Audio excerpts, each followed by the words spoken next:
અબડાસા તાલુકામાં છઠ્ઠો સમૂહ લગ્ન મહોત્સવ। અબડાસા તાલુકામાં રાતા તળાવમાં શ્રી કચ્છી ભાનુશાલી ઔધવરામ સત્સંગ મંડળ મુંબઈ રાતા તળાવ મંજીભાઈ દયારા કોલી સમાજના 70 જોડી સાથે છઠ્ઠો સમૂહ લગ્ન મહોત્સવ યોજાયો। રિપોર્ટ બાય કિરીટસિંહ જાડેજા સાથે કરણ વાઘેલા। બહુ ખુશીનો આનંદ છે અને અમે જે પાટીદાર સમાજ જે અમે રાતા તળાવ અહીંયા જોયું નહોતું ને આ જે દુષ્કાળ પડ્યો 3 વર્ષ સતત દુષ્કાળ પડ્યો ત્યારે મંજી બાપાએ જે એલાન કર્યું હતું કે જે ગૌવંશ છે જે ના પાડી શકતા હોય એ અમારે રાતા તળાવ મુકામે અહીંયા કને પહોંચાડો, અમે એને સુરક્ષિત ખાનપાન બધું દેશું અને અમે સીધીથી જોડાના છીએ। સતત અમારું અહીંયા કાર્ય ચાલુ છે। અમે અહીંયા પાટીદાર તરફથી અમે 6 સેટ બનાવ્યા અને એક હોસ્પિટલની જરૂર હતી જે આપણે દીપભાઈ ગજરાએ આપણે રાતા તળાવે પૂર્ણ કરી છે અને રાજેશભાઈ પણ આ સંસ્થા સાથે જોડાયેલા છે। તો એ બે દાતા પરિવારનો ખૂબ ખૂબ આનંદ અને નિયાણીઓ આજે 70 જુગલબંધીનો નિયાણ્યું છે ને આપણે ગાયું પણ એક નિયાણી જ છે। એ તરફથી આપણે જે આ સહયોગ મળ્યો છે તો બહુ ખૂબ ખૂબ આનંદ થયો સાંભળીને। જય ગૌ માતા, જય ગૌ માતા। હું હરિભાઈ શંકરલાલ કટારમલ, કચગામ નલિયા, રાતા તળાવ અને ઔધવરામ સત્સંગ મંડળ અહીંયા જે ચાલે છે ત્યાંનો પ્રમુખ છું। આજે અહીંયા અમારા આંગણે જે હમણાં એક ખાતમુહૂર્ત થયો એ મલ્ટીસ્ટાર હોસ્પિટલ ગાયો માટે બહુ મોટી બનવાની છે, જેના દાતાર શ્રી મીતાબેન શંભુભાઈ ગજરા પરિવાર હસ્તે, દીપભાઈ શંભુભાઈ ગજરાના હસ્તે હમણાં અમે અહીંયા હોસ્પિટલનો ખાતમુહૂર્ત થયું અને સાથે આજે અહીંયા 70 જોડી એટલે કે 140 જણા મતલબ 70 કન્યાઓના લગ્ન આજે રાતા તળાવ ખાતે રાખેલા છે, જેમાં ઓછામાં ઓછા 20,000 માણસોની હાજરી છે અને બધા અહીંયા બહુ ભવ્ય સમારંભ હમણાં ચાલુ છે। અમારા મેન જે અહીંયાના રચયિતા છે મનજીભાઈ ખીસી માવ એટલે અમારા ગુરુજી એમના હસ્તે બધું થઈ રહ્યું છે। જય ભવાની। ખરેખર જે પ્રમાણે આ વિસ્તારમાં જરૂરત છે, હમણાં જ અમે ઓન ધ વે આવતા હતા સવારથી ટ્રેનથી આવ્યા તો વચ્ચે લગભગ 2 ગાયના એક્સિડન્ટ થયેલા હતા। ખરેખર આ પટ્ટો એકદમ નિર્જળ છે અને કમ્પેરિઝન ટુ માંડવી તાલુકો કે એ બાજુ આ બાજુ થોડી નીલોતરી ઓછી છે, તો ખરેખર જરૂરત આપણા એરિયામાં છે અને બાપુએ એ વસ્તુને જાણી અને અદ્ભુત કાર્યક્રમમાં દાતાઓએ એમની સાથે જોડાયા। ખરેખર એક મતલબ આ 2-2.5 કિલોમીટર ડિસ્ટન્સમાં અમે જે આ દ્રશ્યો જોયું કે કેટલી ગાયોની આડફેટે વાહનોની આડફેટે ગાયો આવે છે, તો આ હોસ્પિટલ થતાં મને લાગે છે એ ગાયોને ટાઈમ પર સારવાર મળી જશે, જેના લીધે ઘણો પશુધનનું આપણે બચાવી શકીશું, જેનું પુણ્ય આપણા માનવીઓને બધાને મળવાનું છે।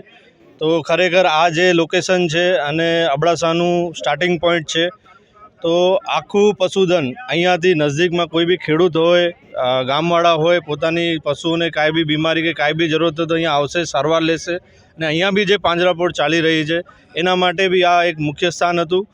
તો ખરેખર આ જગ્યા વિશે અને આ જગ્યા પર થયેલા કાર્યો વિશે જબરજસ્ત બાપુનું દીર્ઘદ્રષ્ટિ પ્રમાણે એનું આયોજન છે અને ખરેખર આ અદ્ભુત થવાનું છે કાર્ય। ધન્યવાદ। મારું નામ જીજ્ઞા દિનેશ ચાંદ્રા, રામપર ગામથી છું, હાલે ગાંધીધામ। આ કાર્ય ખરેખર દુર્લભમ છે।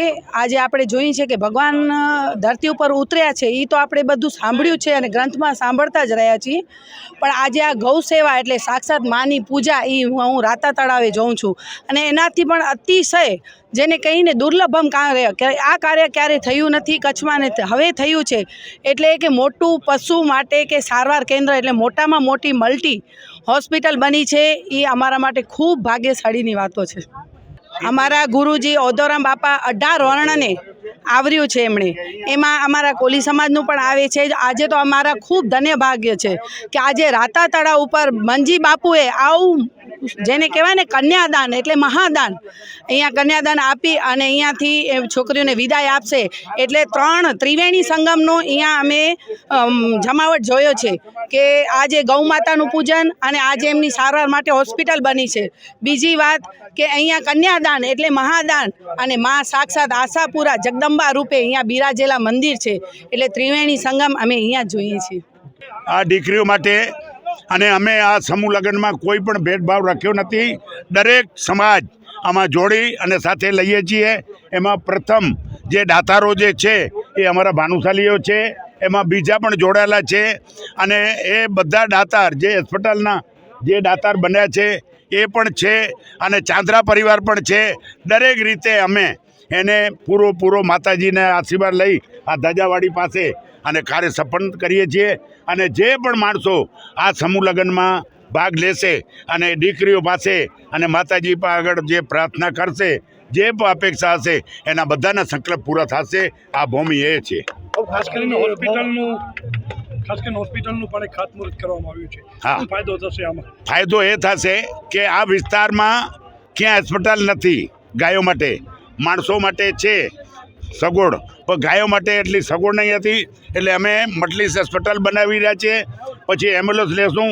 અમને ક્યાંથી પણ ફોન આવશે, જેવી રીતે માણસ બીમાર પડે અને 108ને ફોન જાય એટલે એમ્બ્યુલન્સ ત્યાં પહોંચી જાય, તો આવી રીતે જ ગોઠવણ અમે કરશું કે અહીંયા ફોન આવે એટલે ગાયોને ક્યાં પણ બીમાર હશે, કોઈ અપંગ હશે, એમ્બ્યુલન્સ પહોંચી જશે. કેટલા એકરમાં હોસ્પિટલ બનશે?